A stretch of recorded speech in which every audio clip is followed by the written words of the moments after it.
ಅಹಿಂದ ಸಂಘಟನೆಗಳ ವತಿಯಿಂದ doctor M ವೆಂಕಟಸ್ವಾಮಿಯವರಿಗೆ ಭೀಮಸೇನಾನಿ ಪ್ರಶಸ್ತಿ. ಅಹಿಂದ ಸಂಘಟನೆಗಳ ವತಿಯಿಂದ ಅಂಬೇಡ್ಕರ್ವಾದಿ ಹಿರಿಯ ಹೋರಾಟಗಾರ ಡಾಕ್ಟರ್ ಎಂ ವೆಂಕಟಸ್ವಾಮಿಯವರಿಗೆ 2025 ಸಾಲಿನ ಭೀಮಸೇನಾನಿ ಪ್ರಶಸ್ತಿಯನ್ನು ಘೋಷಿಸಲಾಗಿದೆ. ದಿನಾಂಕ 1/1/2025 ಬುಧವಾರ ಬೆಳಗ್ಗೆ 11:30ಕ್ಕೆ ಬೆಂಗಳೂರಿನ ಗಾಂಧಿನಗರದ ಕಾನಿಷ್ಕಾ ಹೋಟೆಲ್ನಲ್ಲಿ ಪ್ರಶಸ್ತಿ ಪ್ರದಾನ ಸಮಾರಂಭ ನಡೆಯಲಿದೆ. ಭೀಮಾ ಕೋರೆಗಾಂವ್ ವಿಜಯೋತ್ಸವದ ಸಮಾರಂಭದಲ್ಲಿ ಈ ಪ್ರಶಸ್ತಿಯನ್ನು ಪ್ರದಾನ ಮಾಡಲಾಗುವುದು. ಭೀಮಾ ಕೋರೆಗಾಂವ್ ಯುದ್ಧದ ಇತಿಹಾಸ ಮತ್ತು ಪ್ರಾಮುಖ್ಯತೆಯ ಕುರಿತು ಅರಿವು ಮೂಡಿಸುತ್ತಾ ಬಂದಿರುವುದನ್ನು ಪರಿಗಣಿಸಿ ಈ ಪ್ರಶಸ್ತಿಯನ್ನು ನೀಡಲಾಗಿದೆ.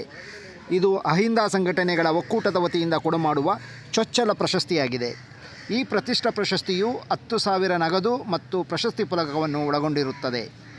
ಮಾಜಿ ಪ್ರಧಾನಿ ದಿವಂಗತ ಮನಮೋಹನ್ ಸಿಂಗ್ ಅವರ ನಿಧನದ ನಿಮಿತ್ತ ದೇಶಾದ್ಯಂತ ಶೋಕಾಚರಣೆ ಜಾರಿಯಲ್ಲಿರುವುದರಿಂದ ಸಮಾರಂಭವನ್ನು ಸರಳವಾಗಿ ಆಚರಿಸಲಾಗುವುದು.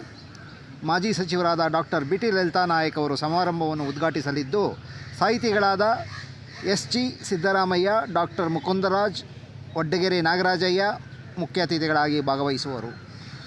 ಸಮತಾ ಸೈನಿಕ ದಳ, ದಲಿತ ಸಂರಕ್ಷಣಾ ಸಮಿತಿ, ಕರ್ನಾಟಕ ಭೀಮಸೇನೆ, ದಲಿತ ಟೈಗರ್ಸ್, ಛಲವಾದಿ ಯುವ ಬ್ರಿಗೇಡ್ ಮುಂತಾದ ಮಿತ್ರ ಸಂಘಟನೆಗಳ ರಾಜ್ಯ ಮುಖಂಡರುಗಳು ಸಮಾರಂಭದಲ್ಲಿ ಭಾಗವಹಿಸಲಿದ್ದಾರೆ ಎಂದು ಅಹಿಂದ ಸಂಘಟನೆಗಳ ರಾಜ್ಯಾಧ್ಯಕ್ಷರಾದ ಮುತ್ತುರಾಜ್ ಅವರು ಪತ್ರಿಕಾಗೋಷ್ಠಿಯಲ್ಲಿ ತಿಳಿಸಿದ್ದಾರೆ.